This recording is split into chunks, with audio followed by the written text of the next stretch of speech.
उन घरों को बसाने का काम किया जो घर उजड़ गए थे। 4000 घरों को बसाने के लिए हमने केंद्रीय नियमों की परवाह न करते कानून बदल दिया और 1.5 लाख रुपए की जो सहायता आज भी केंद्र के द्वारा मकान बनाने के लिए मिलती है प्रधानमंत्री आवास योजना के तहत, हमने अपने संसाधनों से उसको 7 लाख किया।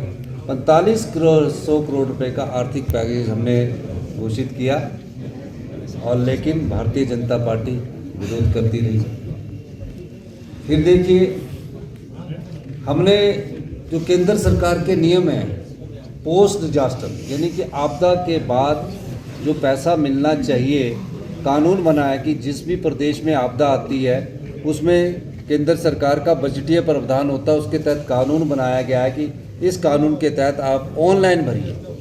तकरीबन 9700 करोड़ रुपए का हमने ऑनलाइन भरा। ऑनलाइन भरने के बाद भी जो हमको 9700 करोड़ में हमें उम्मीद थी कि कम से कम हमें 5000 करोड़ तो पहली किस्त में दिसंबर तक आ जाएगा, वो दिसंबर में मिलना चाहिए था। जबकि और राज्यों में जब आपदा आती है तो दिसंबर में वो बजटीय प्रावधान कर दिया जाता है। हिमाचल प्रदेश में वो भी नहीं मिला, उसको कौन रुकवा रहा है? तो ये भी हिमाचल विरोधी भाजपा की मानसिकता का पता लग रहा है। और अब एक इनके नेता आके यहाँ के इनके सांसद सदस्य आकर यहाँ आकर मिलते हैं। आप मुझे एक भी फोटोग्राफ दिखा दीजिए। हमारी सांसद और प्रदेशाध्यक्ष प्रधानमंत्री जी से मिली, आपदा के समय लोगों से उन्होंने अनुरोध किया कि आप इन प्रभावित परिवारों की मदद दीजिए, तो इनको उन्होंने कहा कि कर रहे हैं और राज्य टू राज्य कर रहे हैं। आप एक भी सांसद बता दीजिए, तीनों सांसदों में से, चाहे वो शिमला का है, चाहे वो हमीरपुर का है, चाहे वो कांगड़ा का है, कि कम से कम जो इसी के साथ तीनों सांसद इकट्ठे होकर जाते और गृह मंत्री अमित शाह जी से अनुरोध करते कि आपदा प्रभावित परिवारों को कुछ राहत तो दी जाए। राहत देनी तो दूर की बात, उनसे मिलना भी इन्होंने दुश्वार समझा। और आज देखिए तो ये भी हिमाचल विरोधी भाजपा का मानसिकता का परिचय है। तो जब भाजपा ने हिमाचल विरोधी मानसिकता को अपना लिया है और ये राजनीतिकरण करके लोकसभा चुनावों में ये राजनीतिक तरीके से वोट मांगने का जो तरीका अपनाया है, जनता सब जानती है। हमने आम आदमी और गरीब आदमी को ध्यान में रखकर 1 साल में कांग्रेस की नीतियां बनाई। ये पहली बार हुआ आज हमने अपने कैडर को बताया कि कांग्रेस पार्टी की जो दूध का मिल्क आज़ादी के बाद से पहली बार 6 रुपये बढ़ाया हमने, 6 रुपये। अभी दूध जो फेडरेशन खरीदती थी 32 रुपये में खरीदती थी, हमने उसको बढ़ाकर 36 रुपये की। ये चीज़ नहीं ये बोलते हैं, और ये भी नहीं ये चीज़ बोलते हैं कि हमने जो शिक्षा का लोन है, गरीब बच्चे, माँ बाप का बच्चे जो शिक्षा में पढ़ाई करना चाहते हैं, हमारी सरकार ने 20 लाख रुपया जो MBBS की पढ़ाई करते हैं, जो प्रोफेशनल कोर्सेज इंजीनियरिंग करना चाहते हैं, पॉलिटेक्निकल करना चाहते हैं, उनके लिए हमने YS परमार छात्रवृत्ति योजना शुरू की। केंद्र सरकार में जो लोन मिलता है वो 4% ब्याज के हिसाब से मिलता है। हमारी सरकार ने 1% के हिसाब से 20 लाख रुपए का लोन का प्रावधान बच्चों की पढ़ाई के लिए किया। यही नहीं, हमने ओल्ड पेंशन स्कीम लागू की, सेब का ऐतिहासिक समर्थन मूल्य 1.5 रुपये बढ़ाया। इसके अलावा हिमाचल प्रदेश के पर्यावरण को कैसे बचाया जा सके, हमने राजीव गांधी स्टार्टअप योजना की शुरुआत की, इलेक्ट्रिकल व्हीकल्स की हमने शुरुआत की है, सोलर पावर प्रोजेक्ट की हमने शुरुआत की है। इंग्लिश मीडियम स्कूल हमने अपनी गारंटियों में 4 बोले थे, हमने बोला 1-4 नहीं, हम मतभेद नहीं पैदा करना चाहते।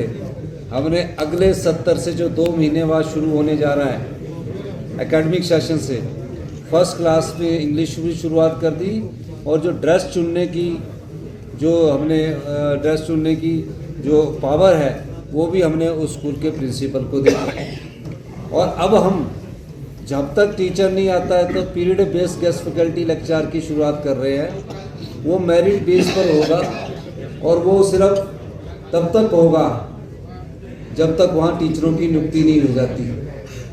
अब टीचरों की जो नियुक्ति होनी है उसको हमने बोला कि पब्लिक सर्विस कमीशन जल्दी से उनकी कमीशन के थ्रू उनकी नियुक्ति करे। तो क्वालिटी एजुकेशन में जो प्रदेश 17वें स्थान पर पहुंच गया दूसरे स्थान से इनके समय में, उस क्वालिटी एजुकेशन को इम्प्रूव करने के लिए हम पीरियड बेस्ड गेस्ट फैकल्टी लाए, जैसे कि सेंट्रल स्कूल में होता है, यूनिवर्सिटीज़ में होता है। कॉलेज में सिर्फ वही व्यक्ति लगेगा जो नेट सेट क्वालिफाई होगा, JRF होगा, ओनली पीरियड पर। कोई भर्ती ऐसे नहीं होगी, भर्तियाँ सारी कमीशन के थ्रू होगी, लेकिन जहाँ स्कूल खाली है एकदम भर्ती नहीं हो सकती वहाँ पीरियड बेस्ड पॉलिसी लाए। तो हम नई योजनाओं के साथ हिमाचल प्रदेश को आत्मनिर्भर हिमाचल प्रदेश बनाने की ओर अग्रसर हो रहे हैं। हम आत्मनिर्भर हिमाचल प्रदेश बनाना चाहते हैं। हम हिमाचल विरोधी जो भाजपा है उस बात को लेकर हम कल से हम सरकार गांव के द्वार की ओर जा रही है। कल से सभी मंत्री पहले चरण का कार्यक्रम करेंगे और हम इस आत्मनिर्भर हिमाचल की योजनाओं को आने वाले समय में आपको दिखाएंगे। यही मैं आपको कहना चाहता हूँ। धन्यवाद। तो हम लोग आपस में भी चर्चा कर रहे हैं। कुछ मंत्रियों में नाराजगी है? कोई नाराजगी नहीं है। किस चीज़ के लिए नाराजगी है? मुझे तो किस चीज़ की नाराजगी है? विभाग वापस लिए गए? नहीं, विभाग कोई वापस नहीं लिए गए। ये आप गलत कह रहे हो कि विभाग वापस लिए गए।